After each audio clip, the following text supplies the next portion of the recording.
বারো মাসি কাঁঠাল চাষ করা কিন্তু অতটাও সোজা না। কাল রাত্রে প্রচন্ড ঝড় হয়েছে, সারা রাত টেনশনে ঘুম হয়নি। মাঠে ঢুকতেই দেখি কলা গাছগুলো সব ভেঙে ভেঙে রয়েছে। বুকের ধরফরানি আরো একটু বেড়ে গেল। ভাবছি শুধু আমার কাঁঠাল গাছগুলো ঠিক আছে তো। জমিতে ঢোকার আগে উকি মেরে মেরে দেখছিলাম, দেখলাম যে মোটামুটি গাছগুলো ঠিক রয়েছে, তখন একটু শান্তি পেলাম। ভিতরে ঢুকেই দেখি কিছু কিছু জায়গায় ডাল পড়ে রয়েছে।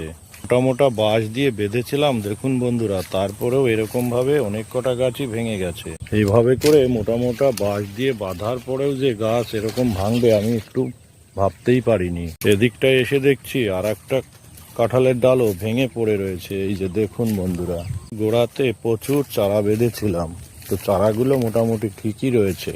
তো মোটা মোটা বাঁশ দিয়ে বাঁধার পরেও 12 মাসি কাঁঠাল গাছ যে এরকম করে ভাঙে, কিন্তু আপনারা সবাই দেখতে পাচ্ছেন। শুনেই বলবো, আপনারা যারা 12 মাসি কাঁঠাল চাষ করবেন ভেবেচিন্তেই করবেন। Thank you.